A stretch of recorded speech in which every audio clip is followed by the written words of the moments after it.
লাজ আৰু ভয় মানুহৰ প্ৰগতিৰ আটাইতকৈ ডাঙৰ শত্ৰু। মানুহে কি ক'ব, আমাৰ ভয়ৰ এই কথাষাৰ আমাৰ ভয়ৰ আটাইতকৈ ডাঙৰ কাৰণ। মানুহে আমাৰ কাম ভাল পাবনে নাপাব। সত্য এয়াই যে যিয়ে নকৰক মানুহে কথা পাতিবই। সফল হ'লে তেওঁলোকৰ হিংসা হ'ব, বিফল হ'লে তেওঁলোকে হাঁহিব। হাত চাপৰি আৰু বুবু বাবা আনৰ মতামত দুয়োটাৰে প্ৰতি গুৰুত্ব নিদি নিজৰ কামত মনোনিৱেশ কৰি থাকক। লাজ দূৰ কৰিবলৈ পুনৰাবৃত্তি কৰক। যিটো কামত আপুনি আটাইতকৈ লাজ অনুভৱ কৰে সেইটো কৰক, বাৰে বাৰে কৰক। যেতিয়া আপুনি সেই কামটো বাৰে বাৰে কৰিব তেতিয়া আপোনাৰ ভয়টো স্বয়ংক্ৰিয়ভাৱে নাইকিয়া হৈ পৰিব আৰু আত্মবিশ্বাসৰ বিকাশ ঘটিব। ভয়ক গ্ৰহণ কৰিলে ইয়াৰ প্ৰভাৱ হেৰাই যাব।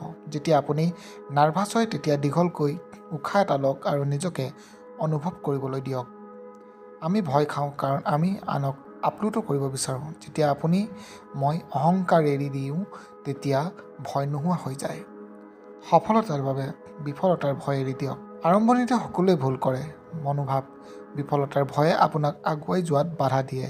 সেই ভয়ক জয় কৰিবলৈ বিফল হ'বলৈ ভয় নকৰিব। নিজকে অন্যান্য অমূল্য বুলি গণ্য কৰক।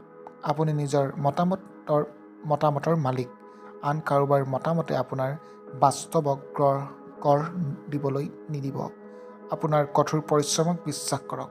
যিসকলে কঠোৰ পৰিশ্ৰম আৰু নিষ্ঠাৰে জীৱনত বহু উচ্চতা লাভ কৰে।